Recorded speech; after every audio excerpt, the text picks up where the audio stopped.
Welcome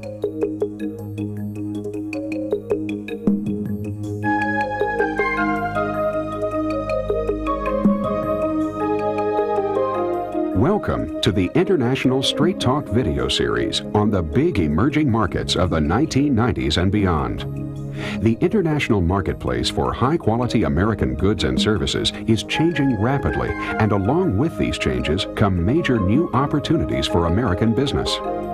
The question is, where should American business focus its export efforts for the 1990s and beyond? The U.S. Department of Commerce has identified 10 foreign markets where the growth potential for U.S. business, and especially for American small and mid-sized business, is and will be enormous. These 10 big emerging markets are China, India, South Korea, Indonesia, Mexico, Brazil, Argentina, Turkey, Poland, and South Africa. These 10 countries have fast-growing, increasingly affluent populations hungry for quality American products, technology, services, and know-how. Of course, it takes specialized skills and know-how to compete successfully in foreign markets, and we believe that no area holds greater potential competitive advantages for American business than time and effort spent mastering the critical people side of doing business internationally. That's why the International Small Business Development Center, William Drake & Associates, GTE, TU Electric, and Texas Instruments have joined together to sponsor this video series.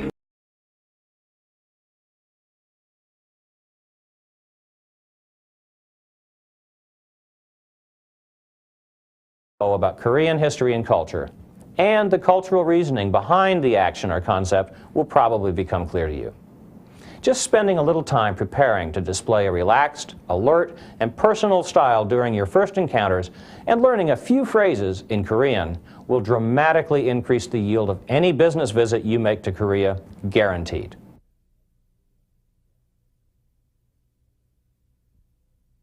One of the things that Americans tend to do, and again, we're bad about doing our homework, but there's nothing worse than not understanding that Korea has been a separate, independent country for a very, very long period in its history with a separate identity, and getting over there and thinking that they're kind of like the Chinese, kind of like the Japanese, and they're absolutely not. When doing business with Koreans, be prepared to eat, drink, sing, and have a good time. At least in part because someone who can't have a good time is seen to have something very wrong with them as a potential business associate in the Korean estimation. Now, many younger Koreans today are uncomfortable with the heavy social drinking associated in the past with business gatherings, but the practice does persist widely. Once you've begun to drink, it's very difficult to stop gracefully before the others do. So it's best to mention quietly to your host at the start of the evening if you don't drink alcohol. Otherwise, drink up and enjoy. When Koreans are having a good time, they break easily into singing. Everyone in the bar or the nightclub, and this includes you, will be expected to take a turn at the microphone and to give a performance. If you really want to bring down the place, learn a simple traditional Korean song and wait for the right opportunity. But singing an American song, of course, is always acceptable. Now, Koreans will critique your performance and everyone else's freely and candidly, quite a bit in the style of audiences in the early days of American vaudeville. By the way, when you're out drinking with Korean associates, the one who invited the group is the host and will pick up the tab. Koreans consider the idea of splitting the bill or of kicking in to be not only barbaric, but probably a sign that the other party doesn't intend to stay around long enough for his turn to host the group. So when you've been invited out, be a gracious guest, toast the host and make him proud of his new American friend and associate, and let him pay, unless it's very clear that he has adopted the barbaric American practice of going Dutch. And then, by all means, do kick in. Also remember, when you're the host, you're going to be picking up the tab. Also remember that in Korea, you're in a collective society where groups form and grow spontaneously. So construct your drinking and dinner invitations carefully, and be specific about who's being invited. Just be careful not to overlook anyone important when you do make up an invitation list. So it's not a bad idea to ask for help from a trusted Korean associate or mentor if you have the luck and foresight to have such a person handy.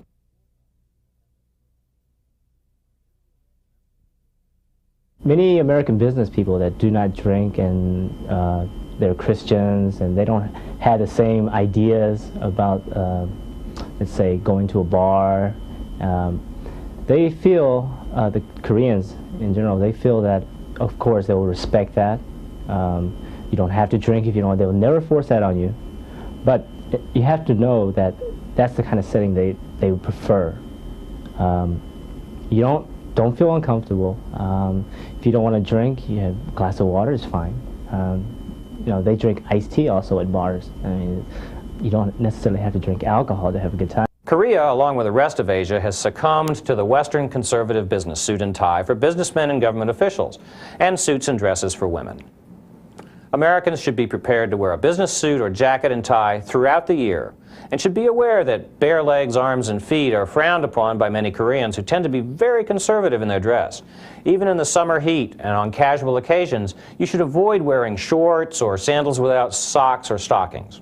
It isn't uncommon at all, for example, for Americans on a country outing in the mountains of Central Korea to come across a group of Korean men out for a hike, miles from anywhere, all dressed in black suits, white shirts, neckties, and business shoes. In such a society, can an American get by with even marginally casual dress when they want to be taken seriously by Korean associates? It's worth thinking about and evaluating this seriously before you venture into the Korean market for preliminary investigations, when first impressions definitely count. We've now reached the end of part one. Let's review the key concepts we've just discussed. Koreans are a culturally distinct people and appreciate those who recognize this. You can gain real advantage by finding small ways to show your respect for and understanding of Korean uniqueness. Whenever you're tempted to think of Koreans as overly bureaucratic or too ceremonial, think first about the impact of over 1,000 years of being ruled from a central imperial court, which controlled every aspect of social and personal life. Korean people have had many centuries to work out their unique approach to life, to work, and to human relationships. You know, with over 1 million Koreans living in the U.S., many, if not most of them, involved in business enterprises, there are a lot of opportunities to begin building business relationships with Korea without ever leaving the U.S. Making your initial contacts with individual Koreans and with Korean companies in the U.S. can smooth the way for you in Korea in surprising ways. In part two, we're going to examine a number of core ideas, beliefs, and ways of managing human relationships in business that Americans will find useful and relevant. We'll be examining a number of the core concepts by which to judge and weigh the personal, social, and practical side of business. We'll look closely at several of the core values and norms which are important to Korean people in their assessment of the personal qualities of a potential associate and friend. We'll look at a number of key concepts and values affecting those core areas of successful business interactions between Koreans and Americans. Americans and Koreans look at the world and our individual and collective place in it from some very different perspectives. Many of these areas of difference are not critical to business transactions and interactions, so we'll leave discussion of these to the accompanying interactive diskette for those who want to go beyond the essential and into the subtle, where mastery lies.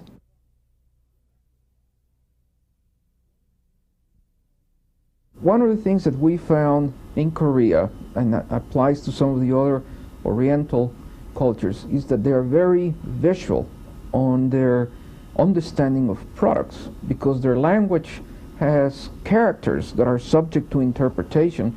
They much rather see diagrams, drawings, audiovisuals, pictures. Anything that will help them understand the product is very good. When we got requests from them as a company, we always thought about hiring a photographer, getting an audiovisual, and thinking about thousands of dollars, but we found that just some snapshots, a small home camera would be good enough to send and let them see and understand your product better. When Americans become involved in business with Koreans for the first time, certain relatively predictable circumstances arise for many relatively predictable reasons. Thinking through these high probability factors before you begin business in Korea or with Koreans makes sense, in the same way that fire drills make sense. When urgent, unanticipated situations arise, such as fires, or such as cultural misunderstandings during initial meetings between business people from different countries who don't yet know each other personally, people often have trouble thinking things through. But if they've been prepared, or have prepared themselves through simulation and forethought, then we all know just what to do.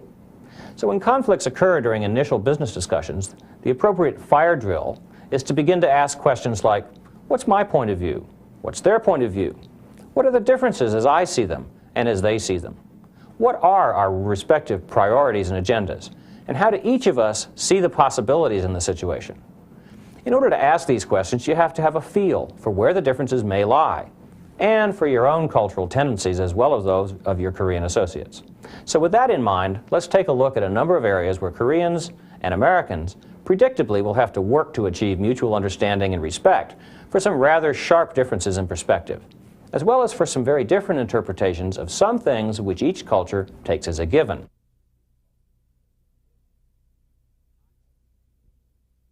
So you might be dealing with 28, 29-year-olds leading groups or teams in managerial positions.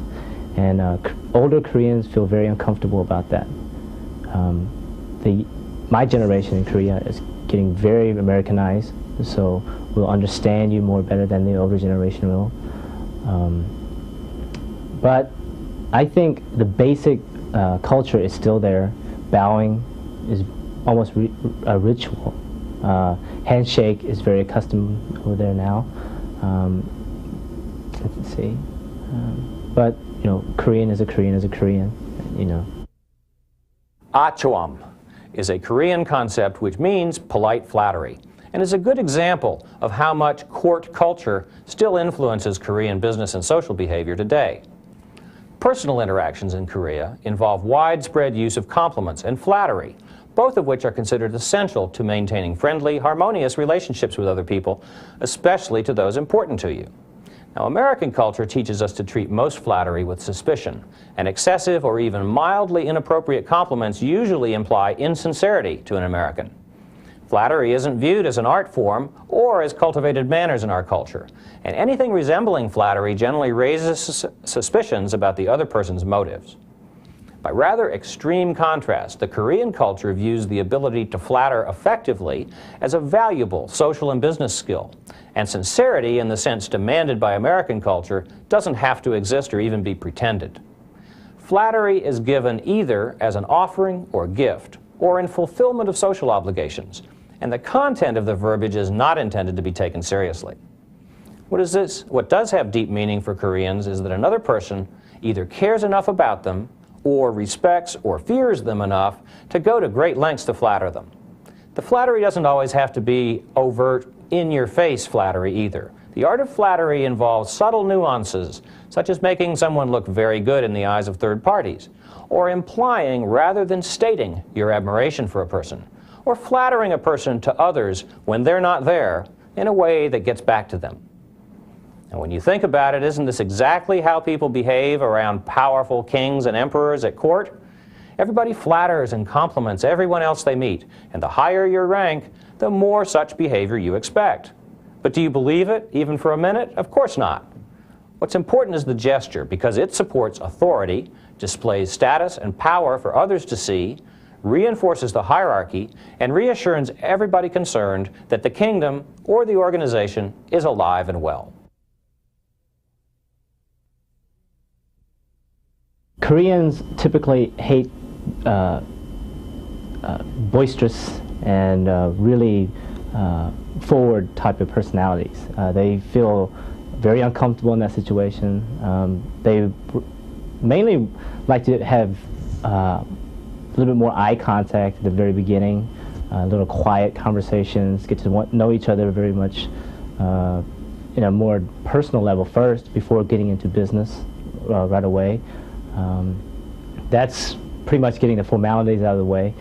The other thing is that a handshake is great, but showing a little bit more respect for the culture, like a little nod of the head instead of immediately reaching out the hand for a handshake. They feel there's like a barrier, or there should be some kind of an area that we shouldn't cross yet. Bangsuk ulgalda means literally to put a cushion under someone, to make them comfortable, to wine and dine in order to get them to do what you want. Statements made in public while partying at night can become legal agreements. And while entrapment of this kind is uncommon, Americans venturing into the Korean market must ask themselves a couple of personal questions. And these are, am I easily flattered, complimented, courted, romanced, or otherwise manipulated? What are my personal weaknesses? How have people gotten to me in my life in the past, whether personally or in business? Now, the reason for asking these self-awareness questions and being extremely honest with yourself before heading off to do business in Korea is that Korean culture creates a powerful set of people-reading skills that are extremely useful to Koreans in business. Think about Korean court culture once again. Isn't it the case that the people who do best in an intense court environment around a king or an emperor, or even many modern CEOs, are those who have the best people-reading skills? Add to this the fact that Korean imperial courts encouraged cutthroat competition among everyone at all levels as a primary means of exercising control, and such skills are suddenly at a premium. So Americans who can be very aware of their own personal weaknesses before doing business with Koreans in particular will be doing themselves a great favor and in fact giving themselves a considerable advantage. The advantage comes from being able to be very different than what's expected and in knowing what to watch for as at least one part of qualifying your potential Korean associate.